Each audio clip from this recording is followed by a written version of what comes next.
और अब देख लेते हैं खबरें विस्तार से। और सबसे पहले बड़ी खबर, रेमडेसिविर की कालाबाजारी मामला सामने आया है। मामले में रांची पुलिस ने बड़ी कार्रवाई की है। कालाबाजारी का एक आरोपी गिरफ्तार किया गया है। गोंदा थाने में आरोपी से लगातार पूछताछ की जा रही है। रांची पुलिस ने ये बड़ी कार्रवाई की है। आपको बता दें कि कालाबाजारी का एक आरोपी गिरफ्तार हो चुका है, उसे गिरफ्तार किया गया है। गोंदा थाने में आरोपी से फिलहाल पूछताछ की जा रही है।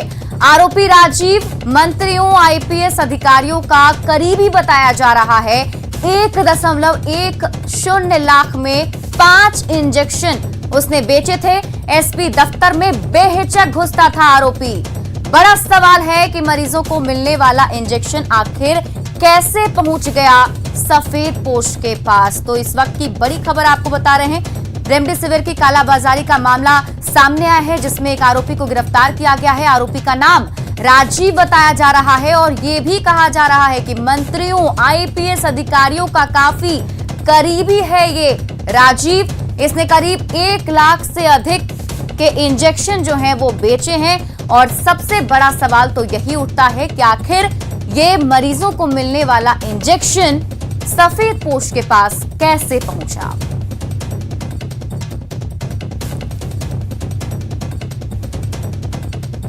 तो इस वक्त की बड़ी खबर आपको बता रहे हैं। रेमडेसिविर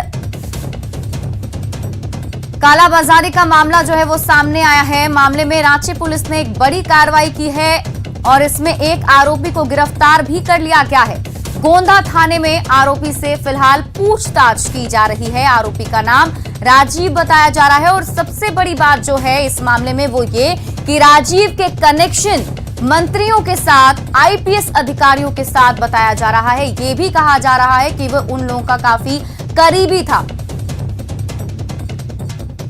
और इस खबर पर अधिक जानकारी के साथ हमारे सहयोगी ओम प्रकाश हमारे साथ लाइव जुड़ चुके हैं। उनसे सीधे इस मामले पर पूरी अपडेट लेते हैं। ओम प्रकाश, सबसे पहले तो ये बताइए कि फिलहाल क्या कुछ अपडेट इस मामले पर सामने आया है? जी, आपको बता दें कि जिस तरह से पूरा मामला जो प्रकाश में है, उसके बाद से पुलिस लगातार आरोपी जो राजीव कुमार है उससे पूछताछ कर रही है। और पूरे मामले में फिलहाल जो अभी तफ्तीश है वो की जा रही है कि आखिर इसके पीछे कौन से लोग शामिल हैं। क्योंकि जो अब तक जानकारियां सामने है उसके अनुसार इस पूरे मामले में कई सफेदपोश लोगों का भी नाम सामने आ सकता है। क्योंकि राजीव कुमार की सरपरस्ती मतलब कई आईपीएस अधिकारी या फिर मंत्री भी उसके सरपरस्त थे। और पूरे मामले में अगर बात की जाए तो झारखंड पुलिस के नंबर 2 ऑफिसर भी कहीं ना कहीं राजीव कुमार के ऊपर उनका हाथ था। इस तरह की बातें सामने आ रही है। आखिर वो कौन अधिकारी हैं, इस नाम का भी खुलासा अगर सही तरीके से, पारदर्शी तरीके से मामले की तफ्तीश होती है तो सामने आ सकता है। मुख्यमंत्री हेमंत सोरेन को इस पूरे मामले पर संज्ञान लेना चाहिए, क्योंकि कई सवाल हैं इसके पीछे और कई तरह की अहम जानकारियां भी सामने हैं। क्योंकि इस पूरे मामले का उद्भेदन होना जरूरी है, क्योंकि ऐसे सफेदपोश लोग जो समाज के बीच रहकर ही समाज को अगर कहा जाए तो दीमक की तरह चाटने का काम करते हैं, तो वैसे लोगों के नाम सामने आने चाहिए और उन लोगों पर सख्त कार्रवाई होनी चाहिए। हमारे पीछे हम आपको दिखाना चाहेंगे कि वो गाड़ी भी है जिस गाड़ी से ये पूरा खेल जो है वो चल रहा था। ये देख सकते हैं कार है, उसके अंदर हम आपको ये भी बताना चाहेंगे कि ऑक्सीजन सिलेंडर अभी भी मौजूद है, सहित कई किट जो कोरोना काल में अहम होते हैं, लोगों की जान बचाने के लिए ज़रूरत के सामान होते हैं, वो भी इस कार के अंदर फिलहाल मौजूद है। जो बताता है कि कहीं ना कहीं ये कार एक चलता फिरता दवा खाना था और इसके जरिए ही पूरी तरह से कालाबाजारी हो रही थी। लेकिन सबसे अहम सवाल है कि रेमडेसिविर, जो कि अगर बात की जाए कि कोरोना काल में जो भी मरीज हैं उन तक नहीं पहुंच पा रही है, लेकिन इस तरह के लोगों के पास कैसे पहुंच रही है, ये अहम सवाल है। क्योंकि इस पर मेन विशेष रूप से ध्यान देना चाहिए। पूरे मामले की तफ्तीश जो है वो पारदर्शी तरीके से होनी चाहिए। और मुख्यमंत्री हेमंत सोरेन अगर इस पूरे मामले पर संज्ञान लेते हुए इस पूरे मामले की उच्च स्तरीय जाँच कराएंगे तभी मामले सामने आ पाएंगे। क्योंकि कई बड़े अधिकारी और खुद मंत्री भी कई हो सकता है इनके साथ हैं, जिस तरह की जानकारी ओम प्रकाश, क्या अभी तक कुछ भी पता चल पाया है कि आखिर ये जो कनेक्शन बताया जा रहा है कि राजीव के कनेक्शन सीधे आईपीएस अधिकारियों से थे, मंत्रियों से थे, इसके पीछे की कुछ भी वजह भी या कुछ ऐसे नाम या कुछ पुलिस या जांच में कुछ ऐसा पता चला है अभी तक? जी, आपको ये बताना चाहेंगे कि फिलहाल नामों का खुलासा तो अब तक नहीं हो पाया, क्योंकि वही अहम सुराग है जहां तक जांच के बाद पहुंचा जा सकता है। एक तरह से कहा जाए तो ये झारखंड का एक रकीबुल, अगर जिस तरह से तारा शाहदेव प्रकरण हमारे दर्शकों को याद होगा कि तारा शाहदेव प्रकरण में जिस तरह से रकीबुल के कनेक्शन जो मजिस्ट्रेटों के साथ या कहा जाए तो कई बड़े अधिकारियों के साथ थे, तो उसी तरह का कुछ कनेक्शन जो है यहाँ भी है और कई अधिकारियों और मंत्रियों के साथ साठगांठ होने के कारण ये जो बंदा है राजीव कुमार, इसकी भी पहुंच काफी ऊंची थी। इसके कार पर भी कार पास जो शपथ ग्रहण का कार पास है वो भी लगा हुआ है, जो बताता है कि इसकी पहुंच और जो थी वो काफी बड़ी थी और इसी वजह से हो सकता है इस आपदा को पता चल पाया। क्या पुलिस ने ये अभी तक पता कर पाया है कि आखिर किस तरीके से ये कालाबाजारी का खेल वो कर रहा था? क्या वो अकेला था इसमें, कुछ और भी लोग इसमें शामिल थे? किस तरीके से ये पूरा काम कितने दिनों से चल रहा था और कैसे चल पा रहा था? बता दें कि पिछले कुछ दिनों से जब से रेमडेसिविर या फिर ऑक्सीजन की किल्लत की बातें सामने आने लगी, कई लोग इस गोरख धंधे में लिप्त हो गए। आपको ये भी बताना चाहेंगे कि पिछले दिनों अस्पतालों में बेड की किल्लत में भी दलाल एक्टिव हुए थे, जो खबरें हमने भी चलाई थी और उसी के बाद इस तरह का मामला आया। तो ये साफ तौर से है कि 10 से 15 दिनों के अंदर ही इस पूरे खेल का जो माया जाल है वो पनप पाया रांची में। और फिलहाल इसमें अभी तक जो मेन आरोपी है, जो एक आरोपी है, वो गिरफ्तार हुआ है और पुलिस या पूछताछ के बाद भी अन्य नामों का खुलासा जो है वो सामने आ सकता है और पुलिस फिलहाल इस मामले में तफ्तीश कर रही है। हालांकि अभी अधिकारी कुछ भी इस बाबत बोलने से बच रहे हैं, जिस वजह से पूरी जानकारी जो है वो सामने नहीं आ पा रही है, लेकिन जल्द ही पूरे मामले का खुलासा हो सकता है। और हाँ, कई सफेद पोश जो लोग इसके पीछे बताए जा रहे हैं, जैसी आशंका जताई जा रही है, इसमें कई सफेद पोश लोगों के भी नाम सामने आ सकते हैं, लेकिन जरूरत है निष्पक्ष जांच की, तभी इन नामों का खुलासा होगा, क्योंकि ये झारखंड का दूसरा रकीबुल है। बहुत बहुत शुक्रिया तमाम जानकारी के लिए ओम प्रकाश। तो ये खबर आपको हम बता रहे थे जिसमें ये कालाबाजारी का मामला सामने आया है। हालांकि अच्छी बात यह है कि आरोपी गिरफ्तार हो चुका है और फिलहाल पुलिस पूछताछ कर रही है और पूरे गिरोह के बारे में कोशिश कर रही है जानने की आखिर ये पूरा कालाबाजारी का खेल किस तरीके से रांची में चल रहा था।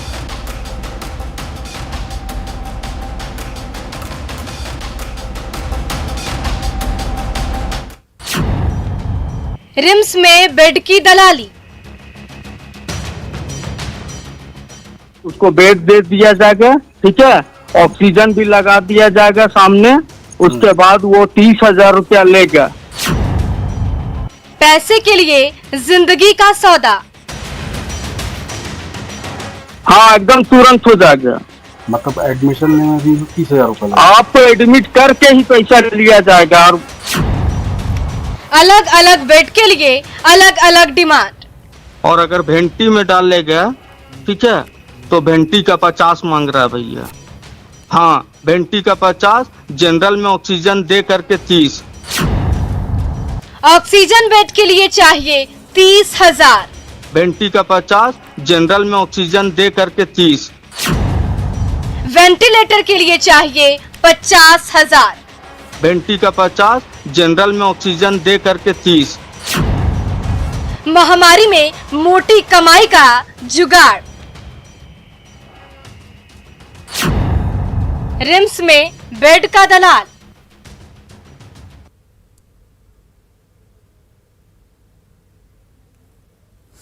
कोरोना को लेकर देश भर में हाहाकार मचा है।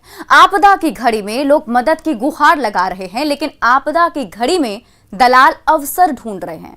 दलाल जान का सौदा कर रहे हैं और ये सौदाबाजी हो रहा है झारखंड के सबसे बड़े अस्पताल रिम्स में, जहां वार्ड बॉय के रूप में छुपा दलाल बेड की दलाली कर रहा है। रिम्स में ऑक्सीजन बेड और वेंटिलेटर बेड दिलाने के नाम पर 30 से 50 हजार रुपए ऐंठ रहा है। वो इससे भी सस्ता सौदा बता रहा है, क्योंकि प्राइवेट अस्पताल में बेड नहीं है और अगर मिल भी जाता है तो उसके लिए 4 से 5 लाख रुपए देने पड़ते हैं। दलाल दावा कर रहा है कि ट्रॉमा सेंटर में उसका आदमी खड़ा है, वो बेड भी दिला देगा और ऑक्सीजन भी लगवा देगा, बस उसे पैसे के लिए हाँ करना है। सुनिए दलाल क्या कुछ कह रहा है। प्राइवेट में जाइएगा तो अभी तो बेडे नहीं है, सबसे पहला बात। अगर गलती से मिल भी जाता तो 4-5 लाख का फटका है, उसको बेड दे दिया जाएगा, ठीक है, ऑक्सीजन भी लगा दिया जाएगा सामने, उसके बाद वो 30,000 रुपया लेगा, ठीक है, और उसके बाद फिर अपना भैया रिम्स जैसा कोई हॉस्पिटल नहीं है, ठीक है। तो 30,000 में काम हो जाएगा सर? हाँ एकदम तुरंत हो जाएगा। मतलब एडमिशन में भी 30,000 रुपये आपको एडमिट करके ही पैसा लिया जाएगा, और है ना। और अगर भेंटी में डालेगा, ठीक है, तो भेंटी का 50 मांग रहा है भैया। हाँ भेंटी का 50, जनरल में ऑक्सीजन दे करके 30। तो आपने खुद ही सुन लिया दलाल किस तरीके से ये सौदा कर रहा है। और अब बात कि रिम्स में दलाली के मामले में 3 लोगों को गिरफ्तार किया गया है। गिरफ्तार आरोपियों में एक रिम्स का वार्ड बॉय है तो दूसरा एक निजी अस्पताल का कर्मी है, जबकि तीसरा चौमिन दुकानदार है जो बरियातू इलाके में ही दुकान चलाता है। पुलिस के हत्थे चढ़ते ही ये दलाल खुद को बेकसूर साबित करने में जुट गया है। ड्यूटी करते हैं तो अभी तो प्राइवेट में सब फुल चल रहा है सर। पेशेंट आकर के पूछ रहा है, ठीक है, कि भैया मेरा पेशेंट का सांस कम चल रहा, कहीं है बेड खाली? इन्होंने बताया कि बेड है, ठीक है, बेड है। तो हम बोले कि ठीक है जाइए वहाँ जाकर के एडमिट हो जाइए, भेंटी में चाहे जनरल में। तो अब उन लोग जितना पैसा लेगा वहीं दीजिएगा और अपना एडमिट हो जाइएगा। बस ये तो नहीं बोले कि हम आ रहे हैं आप पैसा निकाल के रखिए, हम तो पैसा का डिमांड उससे हम नहीं किए। और अब पूरे मामले में पुलिस पूरे गिरोह का भंडाफोड़ करने में जुट गई है। देखना होगा कब तक ये मामला सामने आता है। ये रचा मतलब ये लोग का पहले से कुछ चल रहा होगा, जो है वार्ड बॉय, आपका एक रिम्स का वार्ड बॉय है, ठीक है। ये कहानी वहाँ से शुरू हुआ, फिर कांटेक्ट करते करते लोगों को जब लगा कि ज़रूरत है और बेडों का जिससे और पैसा कमाया जा सकता है, तो ये लोगों ने सोचा कि मुनाफा के लिए 50,000 में डील कर रहे थे सब पेशेंट को कि वेंटिलेटर बेड के साथ 50,000 रुपये लगेगा और ऑक्सीजन बेड के साथ आपको 30,000 रुपये कर का बात हुआ है। इसी से संबंधित जो है तीनों का जांच पड़ताल में तीनों को गिरफ्तारी किया गया। बिल्कुल ऐसे लोगों पर सख्त कार्रवाई होनी चाहिए जो जिंदगी का सौदा करते हैं, कमाई के लिए दूसरों की जिंदगी पर दांव लगाते हैं। ऐसे लोगों को किसी भी हाल में नहीं छोड़ा जाना चाहिए। बढ़ते हैं अगली खबर की और अब बात कोरोना के कहर की। झारखंड में कोरोना संक्रमण का नया रिकॉर्ड सामने आया है। पिछले 24 घंटे में 8,075 कोरोना पॉजिटिव मरीज मिले हैं और ये अब तक का सबसे बड़ा रिकॉर्ड झारखंड का सामने आया है। 24 घंटे में राज्य में 149 लोगों की मौत हो गई है और कोरोना से मौत रांची जिले में सिर्फ रांची जिले की अगर बात करें तो 1,771 कोरोना पॉजिटिव मरीज मिले हैं और रांची जिले में 46 लोगों की कोरोना से मौत हो चुकी है। तो इस वक्त की ये बड़ी खबर आपको बता रहे हैं, बीते 24 घंटे में ये 8,000 से ज्यादा का आंकड़ा पहुंच चुका है संक्रमित मरीजों का झारखंड में और ये बीते 24 घंटे का आंकड़ा हम आपको बता रहे हैं। और इसके अलावा 149 लोगों की मौत कोरोना से हो चुकी है।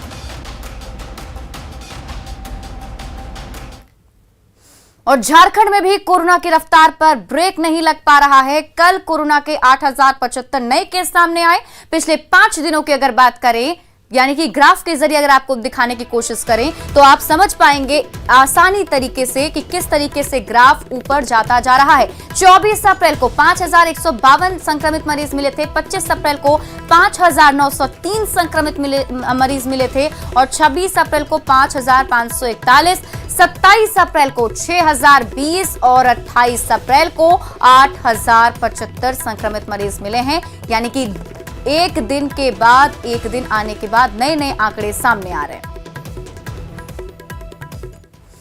झारखंड में कोरोना के गंभीर स्थिति को देखते हुए हेमंत सरकार ने स्वास्थ्य सुरक्षा सप्ताह की समय सीमा को 1 सप्ताह और भी ज्यादा बढ़ाने का फैसला किया है। स्वास्थ्य सुरक्षा सप्ताह अब 6 मई सुबह 6 बजे तक जारी रहेगा।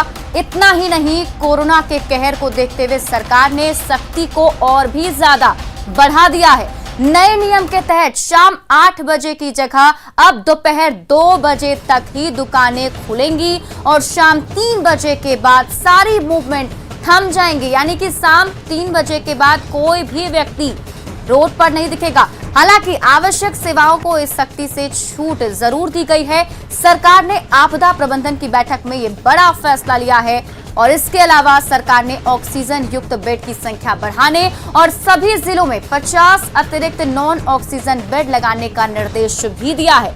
इसी कड़ी में सीएम ने रांची के रातू रोड स्थित निगम अस्पताल में 40 बेड के अस्पताल का उद्घाटन भी किया।